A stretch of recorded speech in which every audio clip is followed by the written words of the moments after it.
third International Virtual Workshop on Global Seismology and Tectonics. As this workshop is progressing, it is getting more and more interesting with many renowned speakers across the globe. Today, we have with us Honorable Director of Institute of Seismological Research, Gujarat, Dr. Sumer Chopra sir, as a keynote speaker, and he will be delivering a talk on the topic Seismicity in Intraplate, Gujarat region. We wholeheartedly welcome you to our session, sir.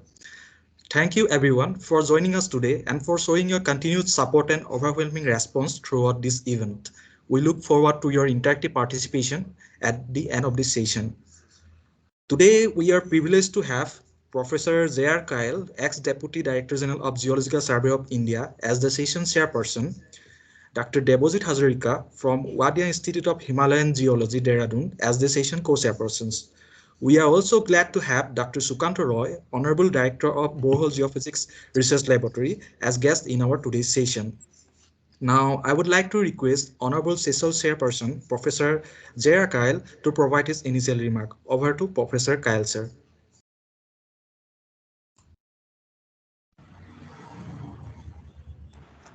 Thank you so much. It's a great pleasure to welcome Dr. Chopra to today's lecture, this workshop. Dr. Chopra is from ISR and I know him for more than a decade. And ISR is very close to my heart. It's the institute which runs, I think, one of the best network in the country, most dense, with all sort of instruments, geophysical instruments and seismological instruments, strong motion seismology, broadband, and whatnot, GPS, precursor. So I had been to this institute for, I was very frequent visitor for more than a decade, and I love this institute. I love the scientists here, and Dr. Chopra is one of the founder scientist or founder member of this ISR, and now who is heading the ISR. So nice to see you, Dr. Chopra, and we all look forward to listening to your excellent data set, excellent information. I think this is one of the best studied rift basin in the country. And over to Anchor. Please go ahead with the program. We are all looking forward to listening to Dr. Chopra. Thank you so much, sir. Now, may I request Dr. Debojit Hazarika, Honorable Session co-chairperson, to say a few words as an initial remark. Over to Dr. Debojit Hazarika, sir. Very good morning to all of you. Namaskar, sir. Dr. Chopra, sir, you are very much welcome. On behalf of the organizing committee of the Third International Virtual Workshop on the Global Seismology and Tectonics, I would like to welcome you to this keynote talk. It will be really interesting to hear from you because this ISR Gandhinagar is working a lot to understand the interplate seismicity in the Gujarat region. Now I would like to, it is over to you. So, may I request Honorable Director of Borehole Geophysics Research Laboratory, Dr. Sukanta Roy, to say a few words. Well, good morning. I don't know what I should say except to mention that I am really interested in listening to this talk. I had Sumer Chopra is my very good friend, and recently I had an opportunity to visit there during a workshop, and I was very, very impressed seeing the different kinds of work that are being carried out in that institute under the guidance of Dr. Chopra. So I am here just to learn. Okay, so I like to do that. Thank you. Thank you so much, sir. Now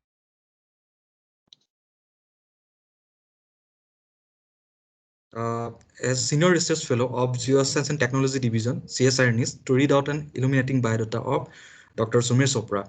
Over to Mr. Day.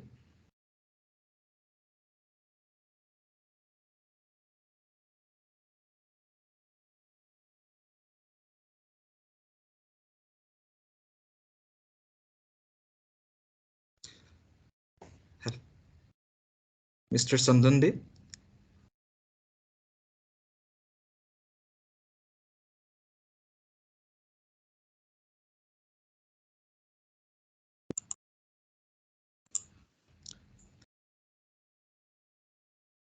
Am I audible? Yes, yes, now you are audible. Yes. Okay. So, yes, good morning. I feel I consider it an absolute privilege to read the bio of Dr. Sumir Chopra, who is presently serving as Director General of the Institute of Seismological Research, Gandhinagar, Gujarat. The prime research interest of Dr. Chopra includes deterministic and probabilistic seismic hazard analysis, site-specific seismic studies, seismic microzonation, storm motion seismology, shallow geophysical surveys, among several others. Uh, After completing MTech and from IIT Roorkee and PhD from Kurukshetra University in the domain of applied geophysics, Dr. Chopra served as a seismologist of Sardar Sarovar Narmada Nigam Limited, Gujarat for 15 years, where he monitored the seismic activity in the environments of the Narmada Dam. Then Dr. Chopra joined ISR Gujarat at its incipient stage as a scientist and served as the group head of seismic microzonation division for 5 years. During this period, he established a dense network of broadband seismographs, strong motion oscillographs, and permanent GPS stations all over Gujarat and carried out site-specific response studies for critical structures like LNG terminals, nuclear power plants, and special investment regions. Then Dr. Chopra joined and headed the Earthquake Hazard and Risk Analysis Division of the newly established National Center for Seismology, Ministry of Earth Sciences during 2011 to 2015. And thereafter, he assumed office at ISR Gandhinagar as the director of the institute. For his outstanding contribution in geosciences, Dr. Chopra has been awarded Certificate of Merit in 2015 by the Ministry of Earth Sciences. He is a member of several board and institutions, and to mention a very few, he's Research Advisory Committee member of National Center for Seismology, MOES, Government of India, Technical Committee member for Ground Motion Propagation and Site Amplification Studies for Nuclear Power Plant Site at Gorakhpur, Haryana for AERB, BARG, Government of India, Technical Committee member for Characterization of Seismogenic Zones and the Site and Evaluation of responses of soil strata to vibratory ground motion AERB, BARG, Government of India, member of Bureau of Indian Standard, CED 39 Committee for Preparation of Probabilistic Seismic Hazard Map of India, etc. He guided 5 students and 8 PhD. He guided 5 PhD students and 8 students are presently pursuing PhD under his supervision. Dr. Chopra has published more than 100 research papers in international peer-reviewed journals and published more than 100 scientific technical reports. And of course, he has also conferred editorial role for several journals. And that was a very concise bio of Dr. Chopra, and I had a very tough time concising his illustrious bio. We are highly overwhelmed and can't thank you enough for being a keynote speaker of IVWGST 2022 and profoundly look forward to your talk. Thank you so much.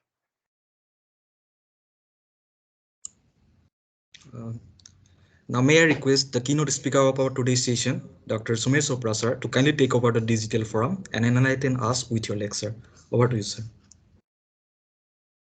Thank you very much. Thank you, Professor Kyal, and thank you, Devjit Hazarika, and thanks to my friend Dr. Sukanta Roy for saying few nice words for me. I don't know whether I'm capable of. I don't know whether. So let me see whether I could honor your expectations or not. So today talk will be on seismicity in intraplate Gujarat region. Actually, since the establishment of Institute of Seismological Research in 2004 and actually started working in 2006, we have established a very dense network and we want to study the seismicity in this region, this intraplate region. Though this is an intraplate region, but it is being called a you can say seismological laboratory, because a lot of earthquakes are happening in many parts of Gujarat. Some may be induced by, some may be of tectonic nature, some may be of swam type of nature, some are induced by, you can say, rainfall activity, some by some plate movement. So let me give you an overview of all this kind of earthquakes activity. So may I have that presentation, please? Yes, it is on, sir. No, but I'm seeing on NM video of NM. It is minimized. My presentation is minimized. So stop. Sir, if you click on the presentation, it will appear. Yeah, okay.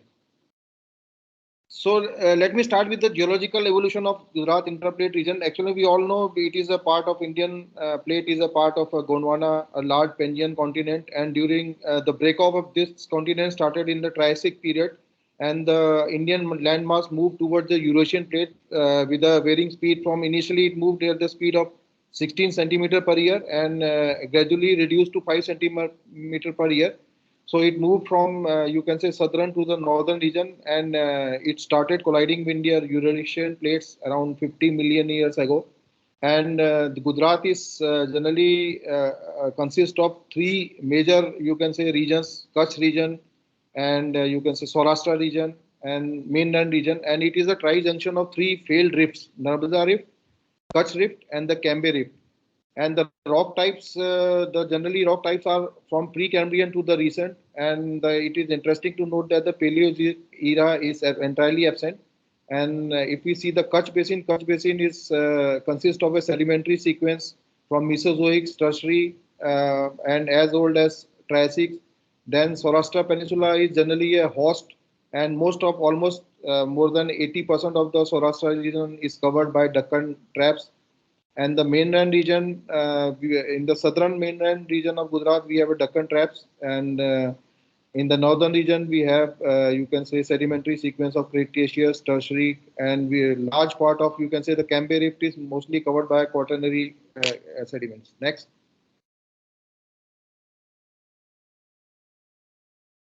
And if we see the overall perspective of this Gujarat, you can say Indian plate is moving at the rate of around 4 to 5 centimeter per year towards and colliding with the Eurasian plate. And due to this collision, a lot of earthquakes are happening in the plate boundary in the Himalayan region. Some of the major earthquakes are, you can say, 1905 Kangra earthquake, 1897 Shillong earthquake, 1950 Assam earthquake, 1934 Bihar Nepal earthquake.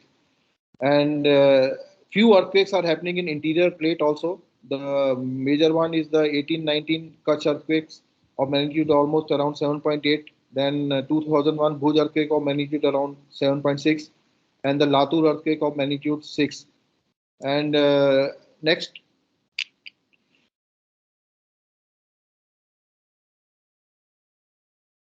And if we see the seismotectonic setup of Gujarat, as I told you, it is a tri-junction of three failed rifts. Kutch Rift to the, you can say, western part.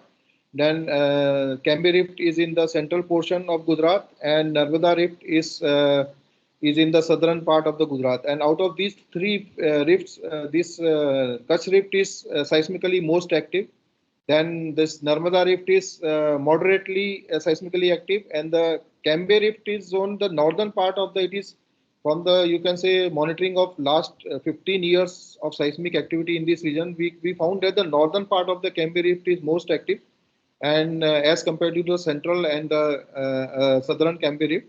And the major earthquakes, all the major earthquakes that has happened of more than magnitude 7 as already it's happened and happening in Kutch Rift only, and in Saurashtra maximum magnitude that has been recorded in last 150 years is of magnitude 5.7.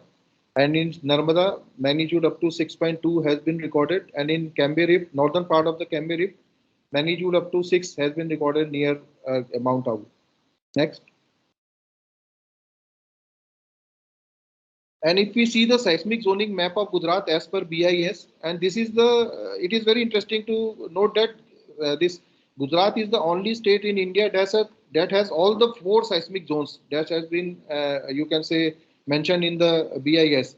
seismic zone 2 is also there, 3 is also there, 4 is also there, 5 is also there. The most of the most part of the Kutch district comes under zone 5. Then a small area of 80 to 100 kilometers of, you can say, length adjoining to the zone 5 comes comprising of Jamnagar, Palanpur, Patan area, that comes under zone 4.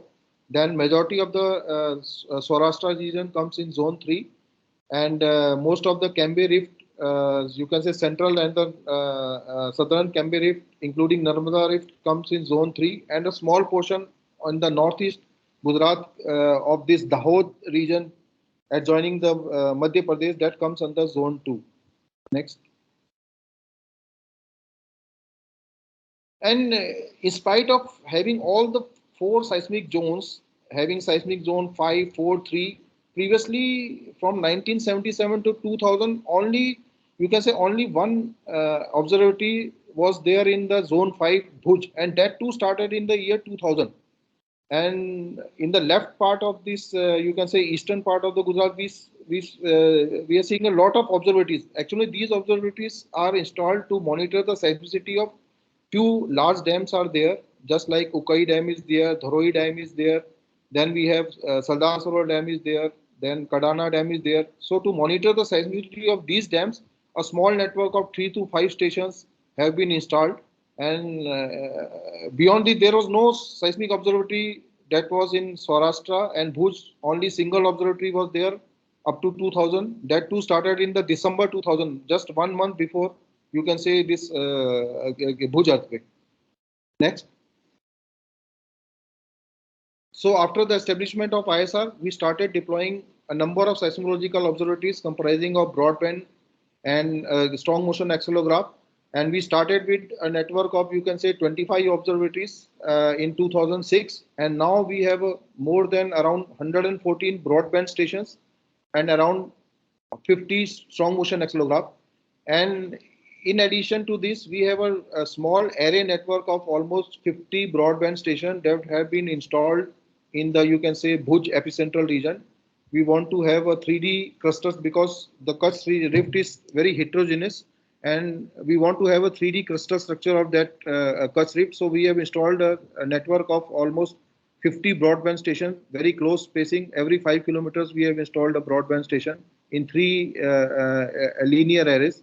So we are monitoring very closely, monitoring the earthquake activity in Kutch, in other parts of Gujarat also. Next. And if we see the seismicity map of last almost 15 to 16 years, you see almost entire part of Gujarat is seismically active, because we have a very dense network of seismic stations. So we are recording very low magnitude earthquakes also, of earthquake of magnitude 1, 1.5, 0.5 also. So if we see the seismicity map of the left side of this, you can say, slide, we can see a lot of earthquake activity almost in the entire Gujarat.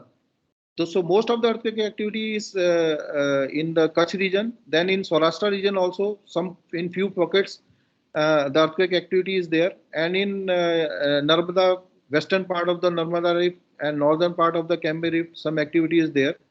And if we compare it with the type of faulting, which type of faulting is prominent in these regions, and we see that in the Kutch region, mostly the earthquakes are either reverse or reverse with a strike-slip component.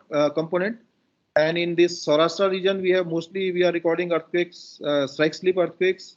In Narmada Rift region, we are recording reverse and reverse with strike-slip component. And in the northern part of the Cambay Rift, it's very interesting, we are recording predominantly normal type of earthquakes. Next. And if we see the depth distribution of all the earthquakes in these 3 distinct seismotectonic domains, it is very, very interesting to note that in the Kutch region, we are recording earthquakes up to almost 40 kilometers. From 5 to 40 kilometers, earthquakes are happening. Mostly the earthquakes are in the range 20 to 30 kilometers. In the, you can say, in the Saurashtra region, the earthquake activity is from 5 to mostly the up to 20 kilometers, we are recording the earthquakes.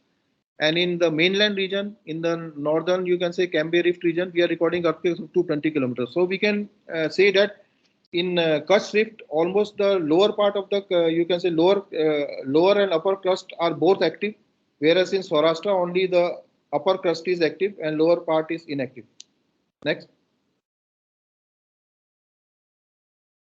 And we have a good network of permanent GPS stations that are working since almost more than 12 to 13 years. And we have a network of 24 permanent GPS stations. Some campaign mode stations are also there.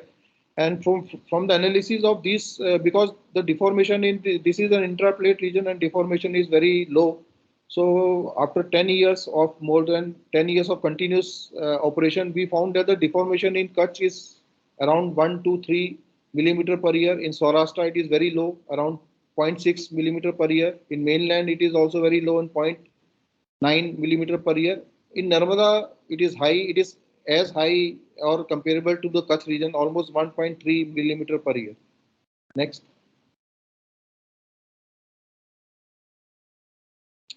And let us now explain the seismicity. We see some features of seismicity in different parts of Gujarat. So let us start with the Kutch Rift. Actually, you can see the seismicity is concentrated only in the, you can say, eastern part of the Kutch Rift. The western part is almost inactive. And mostly the seismicity is concentrated in the 2001 epicentral zone, means you can say, or an area of almost length of 60 kilometers by 40 kilometers. Almost 90% of the activity is concentrated in this region. And some of the activity northern part of the Kutch Rift near the Allah Band is also seismically active. And you can say the activity is in the form of V shape. So there are two, you can say, strike slip faults. The activity is mostly concentrated at the junction of these strike slip fault. And we have done a very interesting study. We have taken all the earthquake of magnitude more than 4. So there are almost 41 earthquakes in last 10 years of magnitude between 4 and 5. And we started looking in detail, and we estimated the, you can say, focal mechanism of all these 40 earthquakes. Then we have estimated the source parameters also of these earthquakes, and we have found a very interesting, you can say, correlation. Almost, you can say, more than 60% of the earthquakes that are happening in Kutch Rift are either reverse or reverse with the strike slip component. Almost 30% of the earthquakes are purely strike slip, and very few events are of, you can say, that has a normal or strike slip with the normal component, less than 10%. And if we see the, you can say, the strike of the predominant strike of these earthquakes is almost northeast southwest, and the angle of around 55 degrees, they are dipping at the angle of, you can say, between 50 and 60 degrees. Next. And if we see the depth distribution of these earthquakes, as I told you, the earthquakes are happening in the lower crustal regions also. So most of the earthquakes are happening in the range, you can say, 15 to 25, or they go up to 30-35 kilometers also. And this is a very close view of the 2001 epicentral zone. You see the earthquake activity in this region, the earthquakes mostly of the reverse type, and with some strike slip component is also there. So in 2020, there was an earthquake of magnitude 5.1 in this region, in the area very close to the 2001 epicentral region. And a lot of earthquakes started occurring in this region, and within a span of almost 1 month, we recorded more than 100 earthquakes, with 3 to 4 earthquakes of magnitude more than 4, 1 earthquake of magnitude 5. And we found the epicentral, this focal mechanism of all these earthquakes, and we found that most of the earthquakes are of, you can say, reverse nature, and few strike slip earthquakes are also have been recorded in this region. Next. And to look deeper inside the, you can say, earth, what is happening inside the earth in the epicentral zone, we have done some magnetotelluric survey in this, this Baghat region, means this Samkhali basin, which is an active region, and within which the 2001 earthquakes has happened. And we can see that, you can say, there are few conductors inside the earth at the, you can say, depth of 40 to 50 kilometers. These are connected to all the major faults. There are a South Vagat fault is a major fault in this region, and this, you can say, conductive zone is connected to this South Vagat region. Then it is connected to the North Vagat region, and most of the earthquakes are concentrated in this zone only, which is a, you can say, highly conductive zone. So we have done a number of profiles in this region. So I am showing you only the, you can say, output of these two profiles. You can see the most of the earthquakes are located either at the junction of the resistance and the conductive zone, or it is in the conductive zone. Next. And similarly, we have done a magnetic telluric survey below the epicenter of the 1956 Anjar earthquakes, and there also we have found that some conductive zones are there. So our scientist has given some, you can say, a probable cause of these earthquakes activity. So there is a possibility of some fluid reservoir inside, you can say, at the depth of around 40 to 50 kilometers. And this fluid reservoir is connected through all these faults, and the fluid is, you can say, moving in this through these faults, and then these rocks in this region are due to the, you can say, movement of these fluids. A lot of local stress is being generated in this region, and due to this stress, this earthquakes activity is happening and is almost continuing since last, you can say, more than 2 decades. Next. And this Mandal, this NGRI has also installed a number of seismic stations in this region after 2001 Bhuj earthquakes, and there they have done some tomographic studies also, and from their results also they have found that there is a possibility of some mafic pluton inside the earth, so which is connected to a network of faults, and due to this a lot of stress, local stress is being generated in this you can say active this Samkhali basin, and lot of earthquake activity is happening in this region. Next. And let us come to the seismicity in Saurashtra. If we see the seismicity in Saurashtra, actually it is concentrated in few pockets only. Mainly the activity is in the southern part near the Gir forest, where the lion sanctuary is there, and in the northern part near the Jamnagar. So every year we have found that every year in the month of October, September to October, the activity starts, and then we are recording almost hundreds of earthquakes in 2 to 3 months, September, October, November, December, and after December the activity generally subsides. So we have done a lot of studies in this region, and we found that most of the earthquake, these swarms are monsoon induced. So I'll explain in next few slides. Next. And we have also done fault plane solutions of many earthquakes of more than magnitude between 3 to 4 in this region, and we found that there are 2 pockets of earthquake activity, one in the Jamnagar in the northern part of Saurashtra, and another in the Talala, the southern part of Saurashtra. And in the Jamnagar, the predominant strike of the earthquake is almost you can say east of northeast and west of southwest, and in the Talala region, it is almost northeast southwest, and dip is almost, you can say, more than 60 degrees in both these regions. Next. And the activity, as I told you in my earlier slides, the activity is concentrated is in the upper crust only, is around mostly concentrated up to 0 to 5 kilometers, and few earthquakes are happening up to 15 to 20 kilometers only. And in the right hand side corner, there is a figure depicting giving us the total rainfall in this region and the activity. And we found that after intense rainfall activity in the month of July and August, the activity starts almost every year. It starts in the month of September and goes up to, you can say, October, November. We record almost more than 200, 300, sometimes 600 earthquakes also from the Talala and Jamnagar region. In Talala region, the activity is almost happening almost every year. But in Jamnagar region, maybe we have found that whenever there is an intense rainfall, means the average rainfall, average rainfall is more than, you can say, 1.5 times than the average of that region, then only the earthquake activity is there. And we have found that mostly the rocks in this region are mostly very, you can say, a lot of cracks are there, a lot of joints are also there in these rocks, and highly fractured. These Deccan traps are highly fractured in this region. So we have also done some magnetotelluric survey in the epicentral zone of these earthquakes.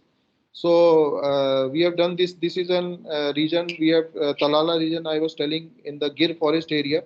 So we have carried out few profiles in this region, and we have found that you can say this basement is around varying from 3 to 5 kilometers is there, and there we found that the basement is fractured at many places, and most of the earthquakes are happening at those regions where the basement is fractured. And we have found that after intense rainfall, whenever there is an intense rainfall activity in this region, this water percolates from all these fractures, and then a lot of, you can say, increase in the pore pressure is there. And due to this very small earthquake, the magnitude of these earthquakes are very small, mostly around between 1 to 2 magnitude earthquake. Okay, occasionally some magnitude up to 3 also. The earthquakes are happening up to 3 also. And interestingly, in the year 2007 and 2011, we have recorded an earthquake of magnitude 5 also from this region. Though the depth of this magnitude 5 earthquakes is around, you can say, 15 kilometers, but almost 95% of the activity or the earthquakes are having magnitude around between 1 to 2 magnitude only. Next. And let us come to the seismicity in the mainland Gujarat. In the mainland Gujarat, as I told you, the seismicity is mostly concentrated in the northern part of the Cambay Rift, and in the Narmada Rift also some activity is there. And here also the depth, you can say, focal depth of earthquakes is around, you can say, concentrated between 5 to 20 kilometers only, mostly around 10 kilometers. Next. And we have also done the fault plane solution of few earthquakes which are of magnitude more than 3, and we found that almost most of the earthquakes are having some normal component. The predominant normal component is there, and the strike of these earthquakes is almost northeast southwest, and the dips is also more around between 50 to 60 degree. Next.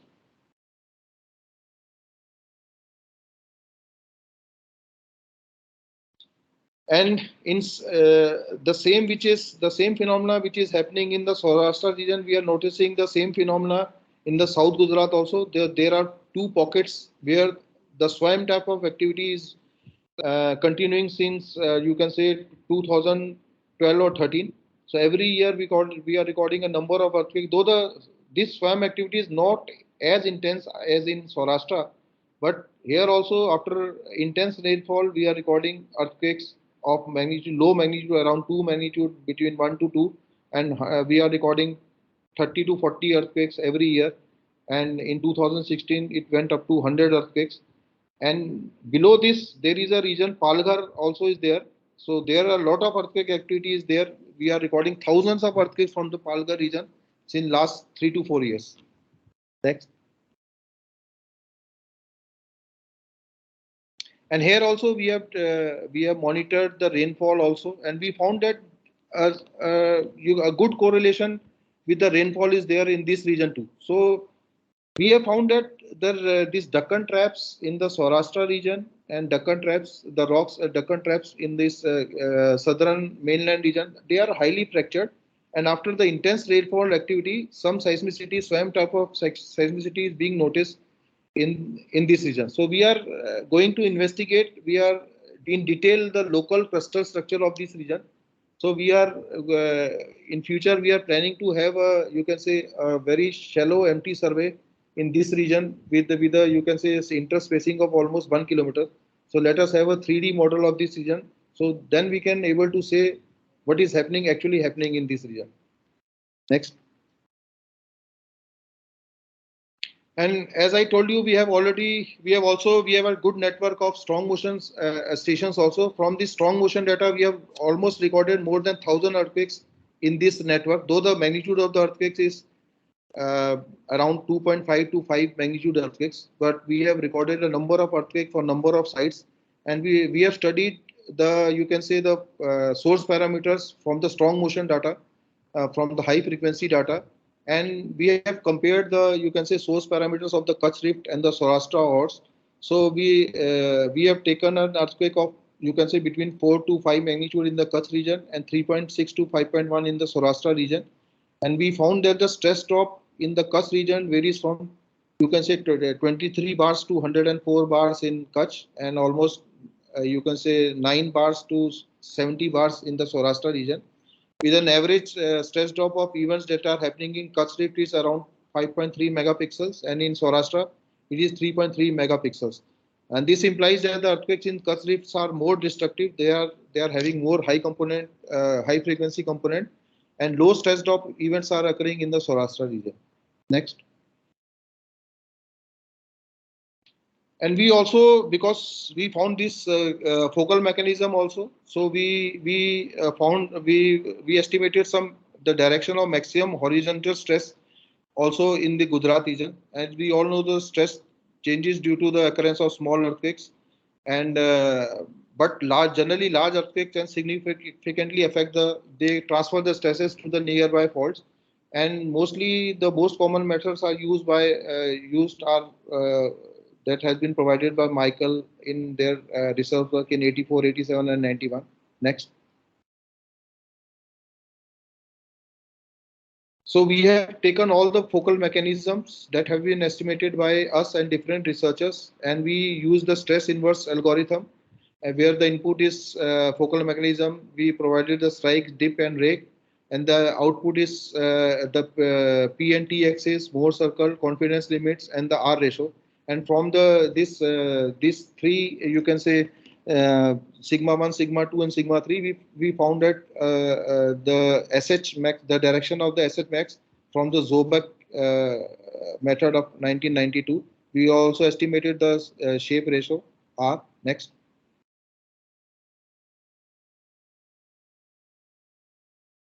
And these are the events which we have took. So we have took events from the Saurashtra region. We have took events from the Kutch Rift also, from the northern part of this Canberra Rift also. So these are the number of events from which we have provided the, you can say, strike, dip, and rakes to the stress inverse program.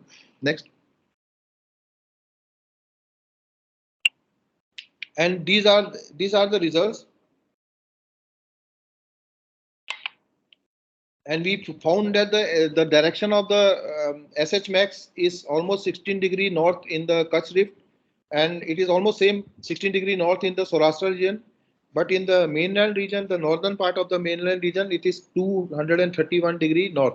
So this is almost the Kutch Rift. The direction of the SH max in the Kutch Rift and the Saurashtra is almost, you can say, aligned with the Indian plate movement, whereas the Kutch Rift is almost opposing to this Indian plate movement. So that is why this is maybe one of the reasons that most of the earthquake that are happening in the Canberra, northern part of the Canberra Rift is that having some normal component, because it is obstructing the, you can say, movement of the Indian plate. It is a kind of obstruction, and from the, you can say, some magnetotelluric survey in this northern part of the Canberra, they have found the existence of some rift below is there. In the, you can say, a shallow depth around 15 to 20 kilometers. So many researchers have found that, and this may be the reason that is, you can say, obstructing the movement of the Indian plane. That is why local stresses are being generated in the northern part of this region and the eastern part of the Kutch Rift, and due to which many earthquakes are happening in this region. Next. Thank you very much.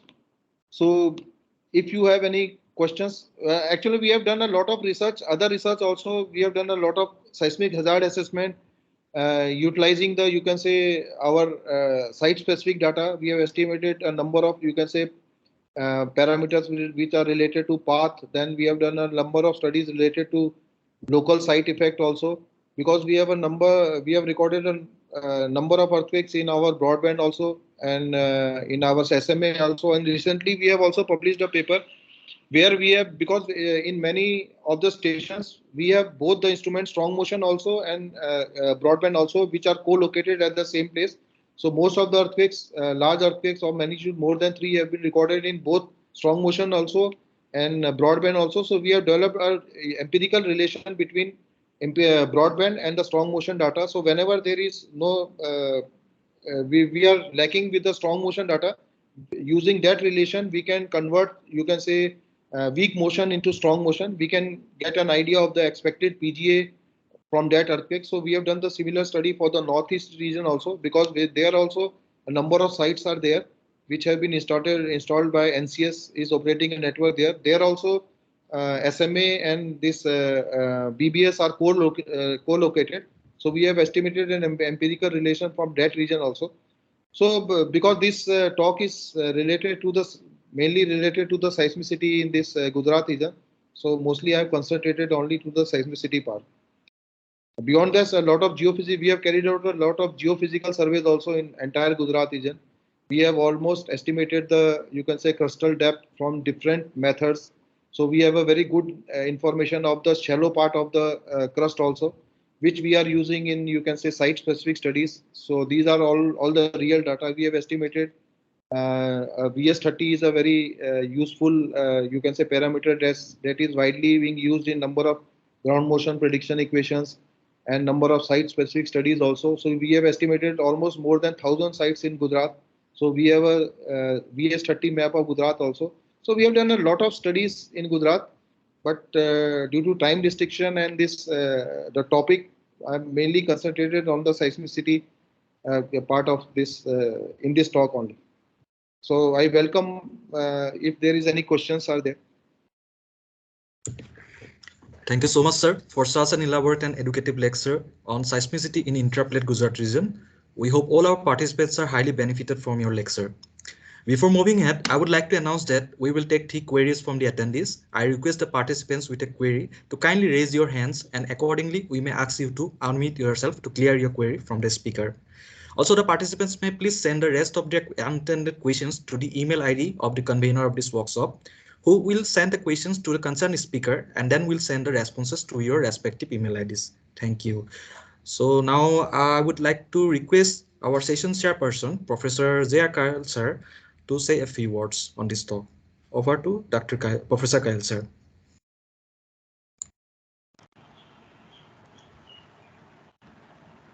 Hearty congratulations, Dr. Chopra. It's a tremendous Herculean task you have done. In the institute, the huge data sets and huge work and huge information, and we are really overwhelmed with your presentation. It's a wonderful presentation and so much illuminating and informative presentation. Thank you so much. But we definitely, as you mentioned, we definitely missed your seismic hazard part, because you are an authority of seismic hazard studies in India, one of the authorities. Anyway, but this is huge information you have given us. I have little a query that that your magnetotelluric results has given quite a good picture of the South Wagat fault, the conductive zone down to the almost deep, lower crust means down to almost mantle depth. On the other hand, it has not reflected the so-called North Wagat fault. It is the conductivity is very at the upper crust, and that conductive zone is anywhere you go and you find. And that seismogenic fault is down to mantle depth, and there is no impression of the electromagnetic conductive zone, below say 5, 6, 7, 10 or kilometer below. So that is a bit, of course, that is always there in our geological observation. So that anomaly part is there. So you may throw some light on that. Then I have another query. Maybe I have missed or you have missed. In Saurashtra region, you have also mining-induced seismicity. You have not, maybe I have missed, you have not mentioned about that. Apart from your seasonal, variation of seismicity, that after the monsoon, the sudden burst of seismicity. In addition to that, I think there are some mining in seismicity in Saurashtra region. So, Dr. Chopra, please give us some of your. Yes. Actually, this magnetotelluric survey we have done, I think 4 to 5 lines that are oriented northeast southwest. So I have shown you the this you can say depth section of the easternmost profile, not easternmost, the westernmost profile. So we have started from, you can say, the Wagad left side of the Wagad region, and then we have continued up to the, you can say, we went up to the eastern part. So this North Vagat fault, it is almost, you can say, we are not finding any evidence of the North Vagat fault in the, you can say, westernmost profile. But as we move towards the eastern part, you can say in the middle of the this Vagat region, we are finding some evidence of the North Vagat fault also, but it is missing in the westernmost profile. So if you see that Yes, this figure, you can see that yes. the right one figure has some evidence of this North Vagat. It is showing some conductive zone also. Okay, thank you. And in Saurashtra region, you are absolutely right. We are recording some mining induced seismicity. Actually, there was a large pocket of seismic activity in this near Surendranagar region. So we were almost everyone was confused whether this is a natural earthquakes or these are all you can say induced by some mining activity. So because this activity generally has some definite time, these were happening in the morning 6 to 10 a.m. Then you can say 12 to 2 o'clock, and the evening 5 to 7 years. And this Yeah. corona, the corona that happened in 2020, that has cleared all our doubts. During the corona period, lockdown period, we have not recorded even a single earthquake from that zone. So we Okay. concluded, we have published this work in SRL also. So we have concluded physically also that this is all related to monsoon induced, this mining induced activities. Okay. Thank you so much. Thank you for clarification. Thank you so much. Thank you, sir. Now, may I request Dr. Debojit Hazarika, sir, to say a few words on this talk. Over to Dr. Hazarika, sir. Congratulations, sir, for such a wonderful and illuminating talk, illuminating keynote talk on the seismicity in Gujarat region. And you have given a complete overview of the seismicity of the Gujarat region, and including the long-term and short-term deformation rates based on the geodetic data. And you have also mentioned about the monsoon and induced earthquakes in the Saurashtra region, and also swarm activity in South Gujarat and Palghar. So it was really an interesting talk, and I thank the organizer and Santanu and NEIST for organizing such an interesting talk. And definitely the students and GRFs and we all are benefited from your talk. And sir, I have got interest in a lot of publications from your institute regarding the magnetotelluric and other investigations. So you found some fluid activity, and that creates the earthquake swarms and other things. So in that case, a lot of mechanisms, focal mechanisms and other things has been shown. And what I think it is, for example, in such kind of fluid activity, normally in Himalaya, we ignore the in focal mechanism, there are several parts. One is the tectonic part. This is purely thrust fall, purely normal fall like that. And other is compensated linear vector. We call it in moment tensor, we get another that is called deviatory moment tensor we get it. I think in such a case, if we have a fluid or other things, I think we can think about getting the CLVD component of the moment tensor, and that will indicate that this is not purely tectonic. It has a activity of the fluid that I feel. I have not a great experience because we always ignore that part in Himalaya, because in Himalaya we assume that there is no fluid activity, only the tectonic activity like that. Sir, my query is that actually I have not read much about the Palghar swarm activity. What that swarm activity is linked with? This is linked with the monsoon activity or any other activities Actually, in the south? in Gujarat region, but we have found that it is a very good correlation between the monsoon and this in the Talala region. We are recording this. We are getting this earthquake activity, swarm type of activity almost every year. But in Jamnagar region, we are having this swarm type of activity maybe after every a gap of 4 to 5 years. So my explanation, the possible explanation is that the rocks in this Talala region are almost already critically stressed, more stressed than the Jamnagar region. And whenever a small increase in you can say stress is there due to some pore pressure, the small earthquakes are happening. And that too, the earthquake activity is very shallow. Around you can say around five. Most of the earthquakes are around 5 to 6 kilometers are there, and we have found that the almost the basement is fractured at many places. This is an outcome from that magnetotelluric study. The basement is almost fractured at many places. So this might be a, you can say, possible explanation. And I have done this similar kind of study in way back in 2008, where I have compiled an earthquake catalog of this SWAM type of activity around across India. And I have found that almost more than 90% of this SWAM type of activity is there in the Deccan province only. So this is a very, you can say, interesting why this SWAM type of activity is happening only in the Deccan province. And almost out of this 90%, almost more than 50% of the activity is concentrated after a monsoon only. So this is also a very interesting outcome. Why it is there? Why it is there in only Deccan province, and why after you can say intense monsoon, such kind of activity is there. So we have to closely look, and we have to get some, you can say, detailed cluster model of that region.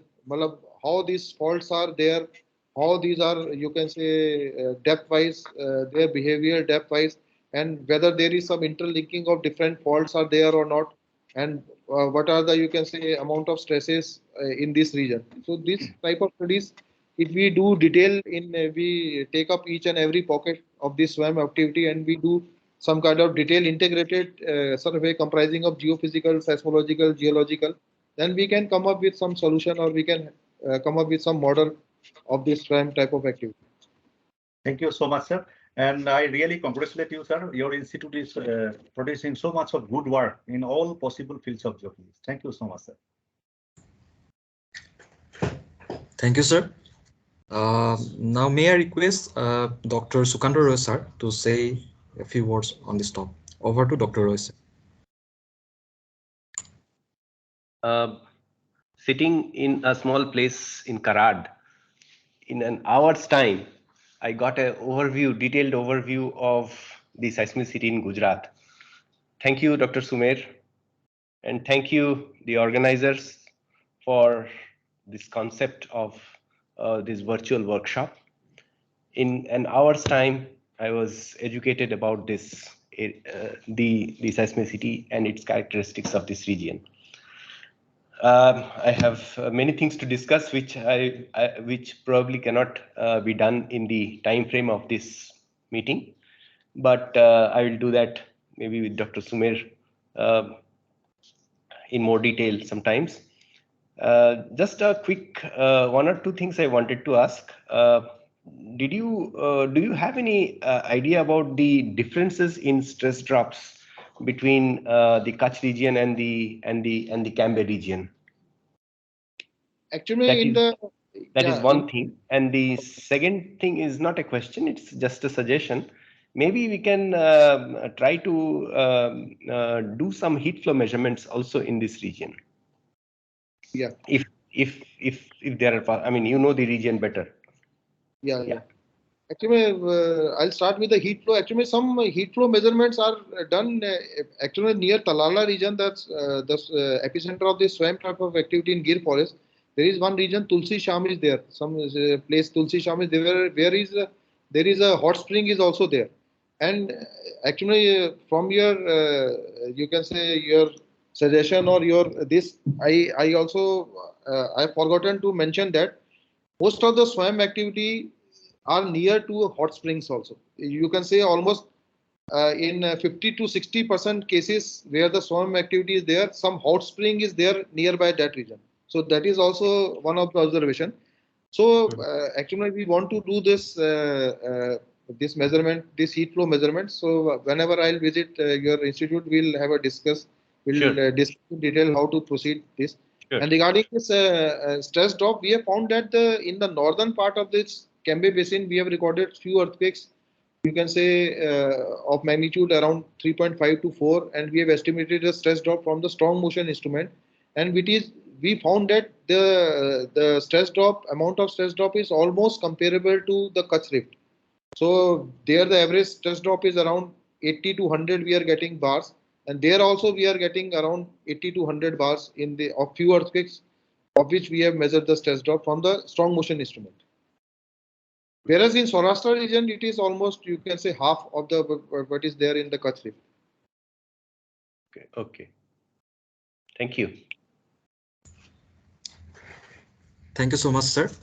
Now we have a few queries from the audience who have raised their hands. Now, may I request Sani Usman to please unmute and ask your query.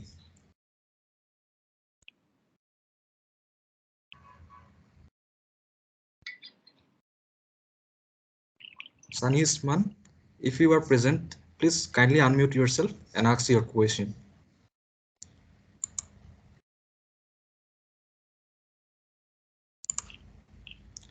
Maybe there is an issue with his internet connectivity, so we will move to the next question. Now, may I request Sitaranjan from BGRL to please unmute yourself and ask your query. Okay, now it is audible, sir. Hello. Hello. I'm Yes. audible, sir. Yes. जोर से Yes. बोलो, Yeah, जोर yeah. से बोलो. Yes, please be Yes, louder. sir. Yes, sir. Actually, in the Kutch region, sir, I have gone through the Mandal sir paper. So Mandal sir has reported that there is this episodic change of the focal mechanism in the Kutch region. So what may be the reason? So there has been some tectonic activity related to there. Uh, Pardon, I could not understand your question. No, they are actually, Mandal sir, that reported they are having episodic change of the focal mechanism in the Kutch region. Okay. Okay. So, what may be the result of the change of this? Actually, what we have found that most of the earthquakes that are happening now, they have a major strike slip component. That shows that the transverse tectonics is now dominant in this region. Most of the earthquakes that are happening in 2001, around 2001, after this main shock of 2001 Bhuj earthquake, the most of the earthquakes are with the, you can say, have this major dominant thrust component. But now in the last, you can say, 5 to 6 years, most of the earthquakes that we are recorded has a majority of, you can say, strike slip component. So that shows that the transverse tectonics is now predominant in this region. And the second question, sir, in the Saurashtra region, the seismicity is confined to very shallow region, shallow depth. Yeah. So this Yeah. seismicity is entirely due to the mining activity, or they are having some natural seismicity also there. If they are having some natural seismicity in the shallow depth like that 100-meter or 200 meters, so this offers an good opportunity to look the source region from near field also. So if they are having some natural seismicity also there. Yeah, all this actually, except this, there is one pocket, Surendranagar, where this is a seismicity due to the mining activity. Because, but in this Talala region and in this Jamnagar region and some other Bhavnagar region, these are all tectonic earthquakes, which are induced by, you can say, additional strates that are being induced by monsoon activity, intense monsoon activity. This swamped of these are having a tectonic origin only. So these are the actually frequent, or that same places happening, or these are actually some cities there, or these seismic are migrating. No, that actually happening in the same places. Pardon, what is your question? Sir, these seismicity is happening at the same places, or it is occurring with different places? No, this is happening in the same places. The pockets are identified. One is near the south of Jamnagar, some 25 kilometers south of Jamnagar, and the another, the Talala, is in the, you can say, inside the Gir forest. The region is almost same. You can say maybe around 10 by 15 kilometers in the Gir forest region, and in Jamnagar region is almost 5 by 5 kilometers. So It is not the micro. seismicity is that 100 to 200 meters. Yeah. No. It is up to 5 kilometers. 5 kilometers. Okay. Yeah, Okay. it is not 100 to 200. Okay. Okay. Thank you. Thank you, sir.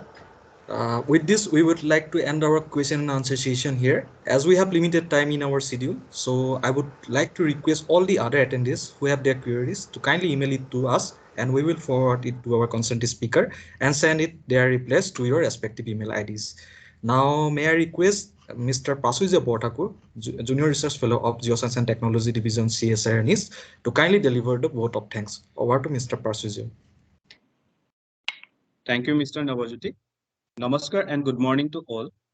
As today's event has come to an end, it is my immense pleasure to convey heartfelt thanks to each and everyone on behalf of the entire CSIR NIST family and the organizing member of IVWGST 2022. I'd like to take this opportunity to thank Dr. Sumir Chopra, Director ISR, for accepting our invitation and delivering such an educative talk. Thank you once again so much, sir, for such a wonderful and edifying lecture. It was a great pleasure to have you as a keynote speaker for this event. Our deep sense of gratitude goes to our Honorable Director, sir, Dr. G. Narahari Shastriji, for his tremendous support and guidance in each and every step of the workshop. Our heartfelt appreciation goes to the international advisors, Professor Andrew J. Michael, USGS, and Professor Dapeng Zhao, Tohoku University, Japan, for their thoughtful insight for these live sessions. I further take this opportunity to express our profound gratitude to the session's chairperson, Professor J.R. Kayal, sir, former Deputy Director General, GSI, Government of India, and session's co-chairperson, Dr. Vivit Suryanto from UGM, Indonesia, and Dr. Debojit Hazarika, Wade Institute of Himalayan Geology, for providing needful guidance. I'd also like to thank the special guest of today's session, Dr. Sukanta Roy, sir, Director, BGRF, for his kind presence despite of his busy schedule.